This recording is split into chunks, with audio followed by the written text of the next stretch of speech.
সকল শিক্ষক শিক্ষিকাদের এবং আমার প্রিয় বন্ধুদের। আমার নাম সৃজা দাস। আমি নবম শ্রেণীর খ বিভাগের ছাত্রী। আজ আমি পয়লা বৈশাখ অর্থাৎ বাংলা নববর্ষ সম্পর্কে কিছু বলতে চলেছি।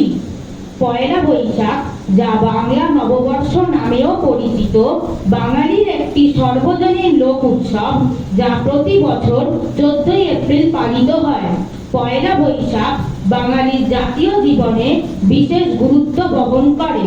গতানুগতিক জীবনধারার মধ্যে নববর্ষ নিয়ে আসে নতুন সুর, নতুন উদ্দীপনা। পুরনো দিনের গ্লানি জড়াকে মুছে দিয়ে একরাশ হাসি, আনন্দ আর গান দিয়ে ভুলিয়ে দিয়ে যায় নববর্ষ।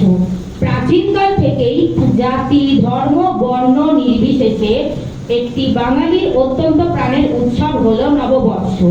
নতুন বছরকে স্বাগত জানাতে এই নববর্ষ দিবস পালন করা হয়।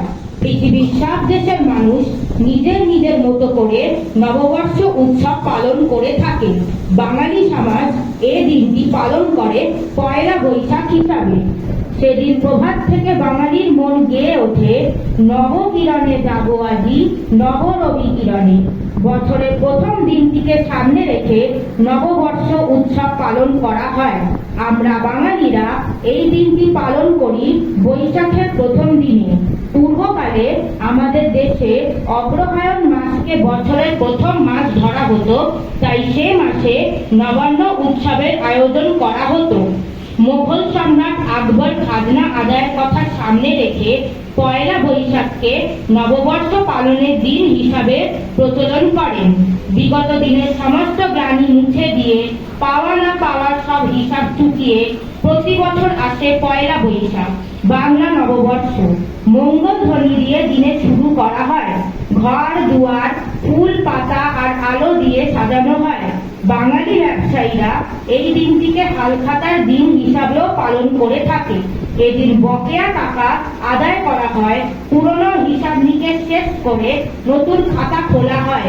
এই উপলক্ষে তারা নতুন পুরনো খদ্দেরদের আমন্ত্রণ জানিয়ে মিষ্টি খাওয়ান।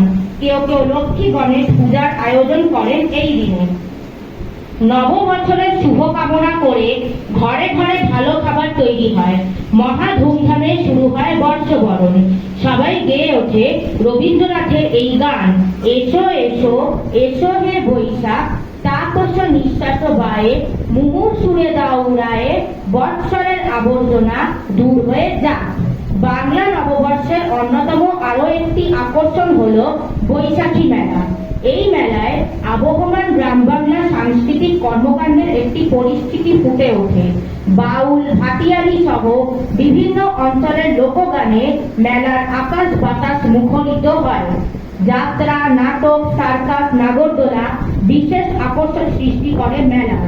এছাড়া পাওয়া যায় মানুষের নিত্যদিনের প্রয়োজনীয় সামগ্রী। এছাড়া চিড়া, মুড়ি, খই, বাতাসা সহ নানা রকম মিষ্টির বৈচিত্র্যময় সমারোহ থাকে এই মেলায়। বাঙালি জীবনে নববছরের পয়লা বৈশাখ দিনটি অতি গুরুত্বপূর্ণ দিন। অনেকের বিশ্বাস এই দিনটি ভালোভাবে সুখে আনন্দে কাটালে সারা বছর সুখে কাটানো যাবে। এই দিনে মানুষ নতুন বছরে কি কি কাজ করবে তার পরিকল্পনা করে। পুরাতন বছরের ক্লান্তি ও ব্যর্থতা ভুলে নববর্ষে নতুন আশায় বুক বেঁধে পথ চলার শপথ নেয়। পয়লা বৈশাখে নববর্ষের আনন্দানুষ্ঠান কেবল একটি উৎসব নয়, বাংলা নববর্ষ দেশ ও জাতির সাংস্কৃতিক অনুসরণের উৎসবও বটে। এই উৎসবের মাধ্যমে দেশীয় সংস্কৃতিকে ধরে রাখার অনুশীলনও হয়। আমাদের মানবিক মূল্যবোধকে জাগ্রত করে জাতীয় জীবনে সক্রিয় চেতনা বিকাশে উদ্বুদ্ধ করে। তাই বাংলা নববর্ষ আমাদের জীবনে এত আনন্দের ও গৌরবের। ধন্যবাদ।